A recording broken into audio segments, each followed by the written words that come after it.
My division head emailed me to come to his office immediately.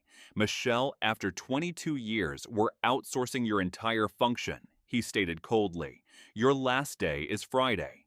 I nodded politely and said, "Thank you for the years of experience." He seemed satisfied and pleased. Hey everyone, and welcome back to Revenge with Jason. To all our viewers across America, Europe, Asia, and beyond, thank you for being part of our worldwide community. We hope you enjoy today's story. So let's dive in. My name is Michelle Hart, Senior Finance Operations Analyst at Kalestrom Logistics, a multinational freight integration firm. Or at least I was, until about 3 hours ago. I didn't cry. I didn't ask why. I didn't storm out.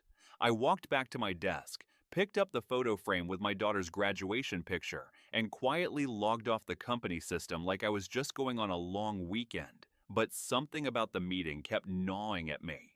I wasn't the only one handling these operations. My team had 5 other analysts, but only I was being let go. No severance, no explanation beyond a vague mention of outsourcing review. I'd trained half of the current staff myself. I'd built the vendor ledger model from scratch, automated invoice routing, even flagged fraudulent billing from our Singapore branch last year. That caught corporate's attention. I'd been praised in front of the CFO. Now, suddenly, dismissed? That evening, I checked my inbox again. My corporate email was already disabled. Access to shared folders, revoked. Meeting invites from the quarterly reconciliation team, gone.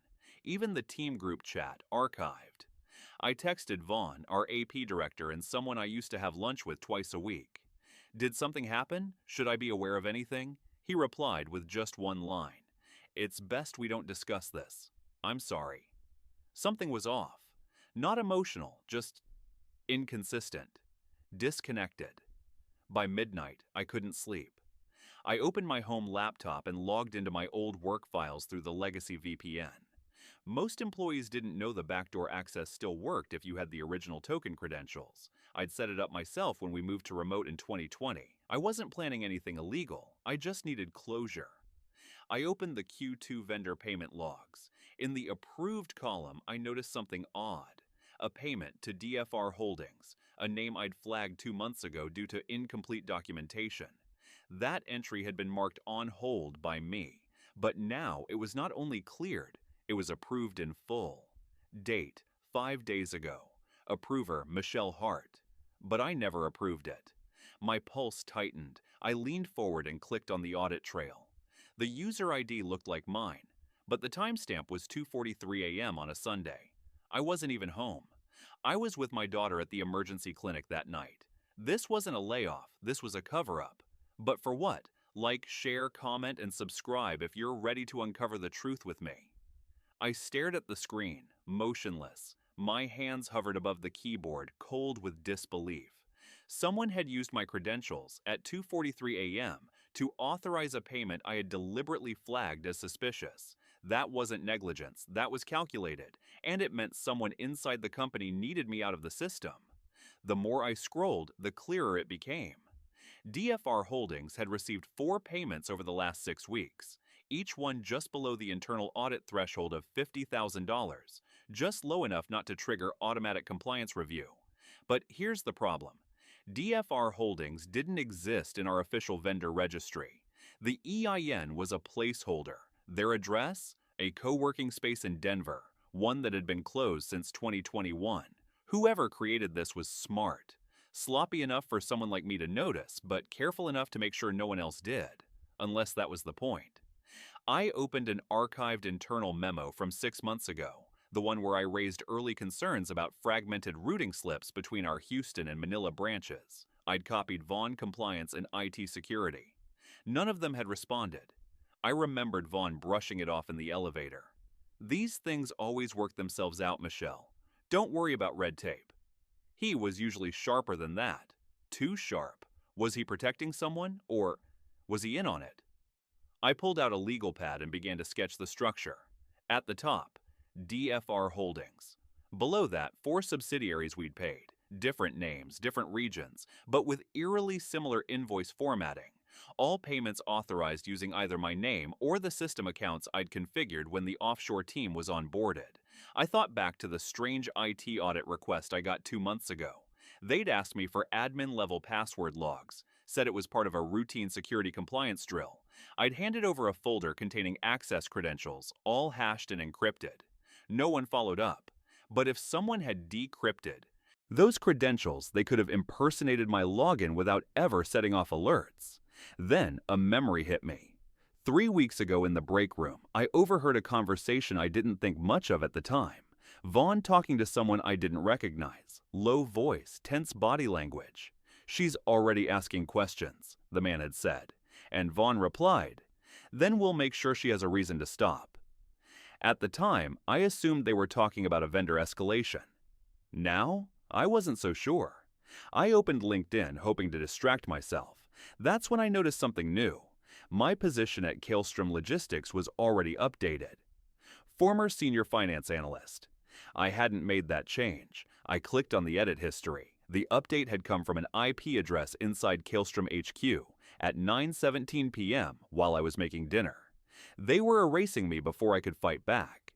A knock at my front door made me flinch. It was 1:12 a.m. I wasn't expecting anyone.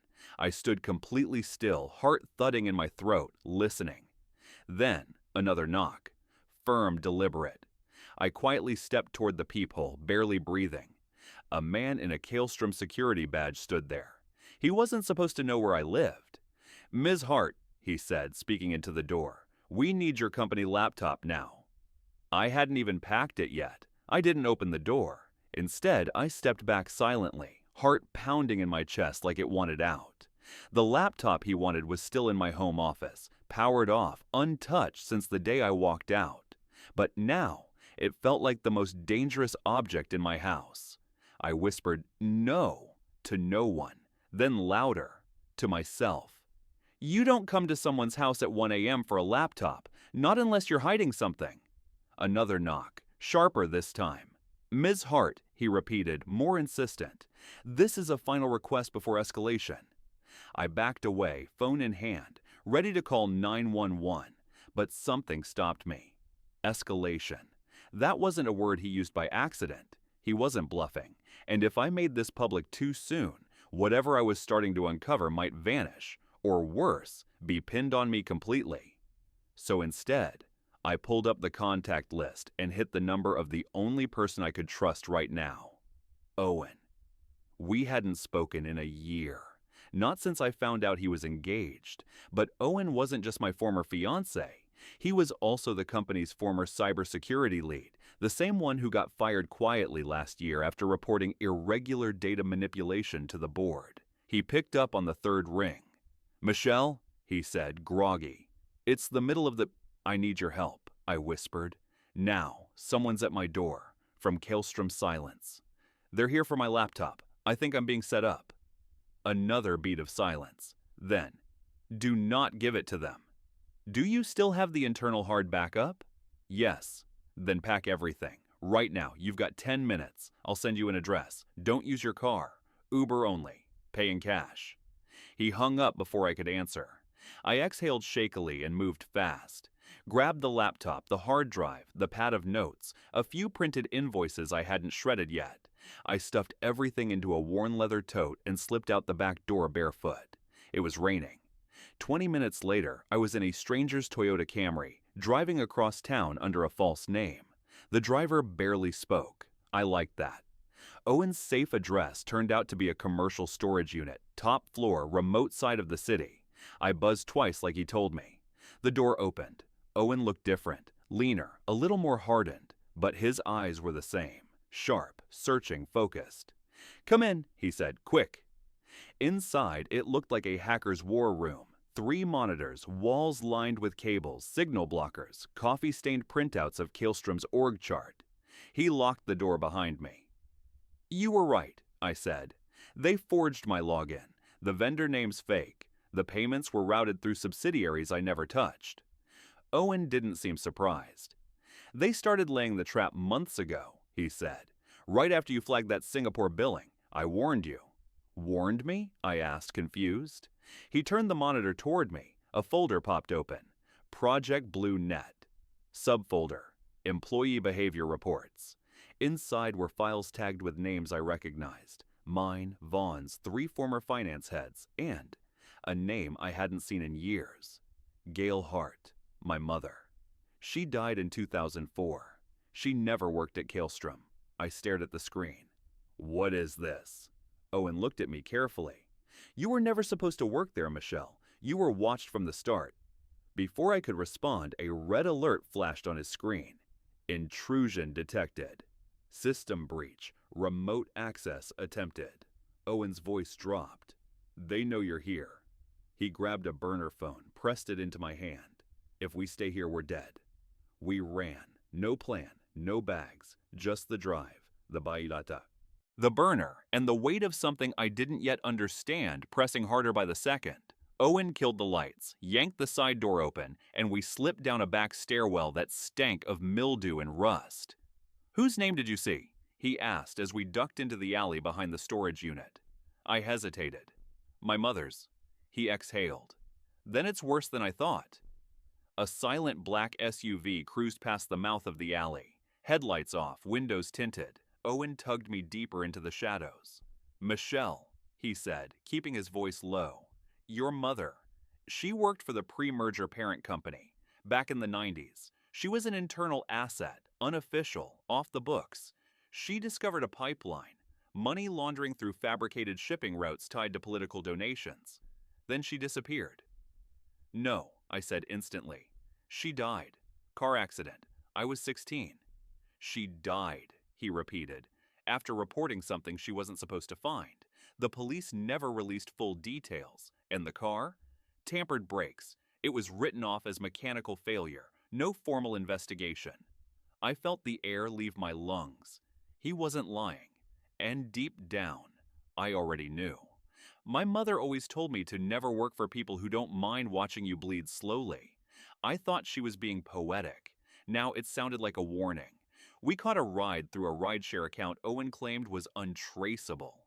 The driver barely looked at us. We got out at a shuttered diner near the outskirts of town. Inside, Owen pulled out the drive and started decrypting the files. The encryption key was buried in a file path I'd written 6 years ago, an old internal nickname for my daughter, Kelly Code. The screen blinked.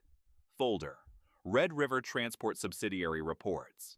Folder, Internal Silence Protocols. Folder, Employee Risk Index, Heart, M. That last one made me freeze. What the hell is that? I whispered. Owen opened it. A PDF loaded, timestamped just 3 weeks ago. Risk level 8 out of 10, potential whistleblower. Subject exhibits repeated signs of ethical rigidity, autonomous decision-making, and unfiltered system access. Termination strategy. Phase 2, isolation, data framing, soft legal exit. Software legal, exit. My layoff wasn't even personal. It was a scheduled containment. Why didn't you tell me any of this earlier? I asked. Owen's jaw clenched. Because I was being watched too. The moment I flagged the behavioral report system, they shut me out. They didn't want a scandal. They wanted a ghost. I sank into the diner booth, my mind spinning. Then something clicked. Wait, DFR Holdings, Red River Transport. The fake vendors, they're not random. They're funneling money out of specific contracts. Government-linked, Q3 budget. Exactly, Owen said. They're rerouting funds into shell subsidiaries that look like logistics outposts. Most people wouldn't catch it. But I did. I looked at him. They never intended to outsource my function. They just needed me gone before Q4 audit season. Owen tapped his screen again. Another document loaded. Authorization chain, DFR payment series. At the bottom of the chain, in a digital signature, Vaughn K. Little CFO, Kalestrom Logistics. He was never just a friend, he was the closer, the one who earned my trust over years of shared lunches, long hallway chats, career advice. Why would he do this? I asked, almost to myself. Owen didn't answer. Instead, he turned the laptop slowly toward me, revealing one last file. SEC subpoena, unsealed draft. Attached was a list of internal targets, and Vaughn wasn't on it. But I was. And under the list of key collaborators, Owen. My blood ran cold. I stared at Owen, unable to speak. The file glowed on the screen like a slow-burning fuse. "You knew," I whispered. "You knew I was on the list." "I found the subpoena 2 nights ago," he said calmly, as if rehearsed. "It wasn't meant to be unsealed yet, but someone inside the SEC leaked it to Kalestrom, probably as a courtesy." "A courtesy?" I snapped. "They were giving them a head start on framing me." Owen didn't deny it. Instead, he swiveled the screen toward himself and opened a secure comms window I didn't recognize. The interface was old school, black background, green text. It looked like something pulled from a Cold War archive. "What is that?" I asked, voice tight. He didn't look up. "Back channel, something I built after they fired me. I've been scraping Kalestrom's internal servers in hourly snapshots. Their system's paranoid but sloppy." "And you just happened to keep digging?" "For me." That made him pause. His voice dropped. "Not just for you." He pulled up a photo, grainy, scanned, time-stamped 1998. A woman in a blazer standing in front of a whiteboard filled with logistics maps and transfer protocols. My throat closed. It was my mother. "She trained the original compliance team," Owen said. "Tried to raise flags on the foreign transfers. Got shut down. Internal memo labeled her a containment risk. That same memo was copied to the execs." He looked at me. "Vaughn was one of them." I felt like I was underwater. All the noise, the cold, the strange clarity of betrayal cutting through years of professional trust. They had known who I was since day one, hired me, groomed me, kept me close, not because I was good, because I was dangerous. I pulled the drive from Owen's laptop and stood. "We can't run forever," I said. "Not when they own the narrative. The SEC thinks I'm part of this. If I disappear now, I look guilty." "Then what do you want to do?" he asked carefully. I looked down at the hard drive. All the forged payments, the metadata, the altered login logs, the behavioral reports. I still had one advantage they didn't expect. Me. "I want to show them what happens," I said, "when you corner someone with nothing left to lose." Owen raised an eyebrow. "You're going public?" "No," I said. "Not yet. First, I'm going to their house." The Kalestrom executive estate was a fortress, 3 levels, gated entry, private security. But I didn't need the front door. I had the garage code. Vaughn had given it to me years ago when I helped him reconcile his year-end bonuses, under-the-table ones.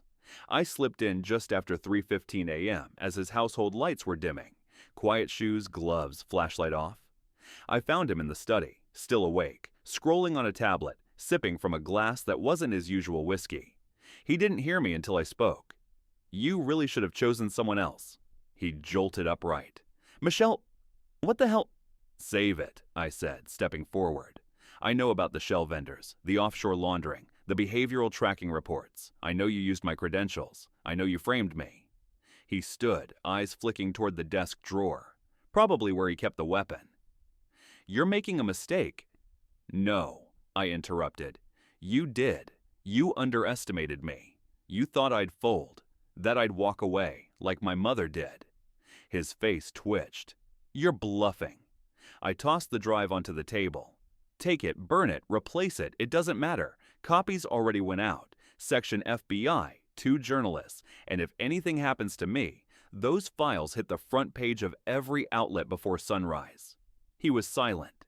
"You can call security," I said calmly, "or you can listen to what I'm offering." His voice was hollow. "You're extorting me?" "No," I said. "I'm giving you a choice. Make this disappear. Clear my name. Pull my termination. Say it was an error and resign. Quietly." "You think they'll let me do that?" "You don't have a choice. Because if I go down..." I leaned forward. "I make sure you burn first." Vaughn stared at me for a long time. Then slowly, he sat back down. The next morning, I received a call from HR. "Michelle," the voice said, falsely cheerful. "There's been a reversal. Your departure was logged in error. We'd like to welcome you back, effective immediately." I nodded silently, watching the sun rise from my apartment window. Funny how quiet victory can feel. But the war? That was just beginning.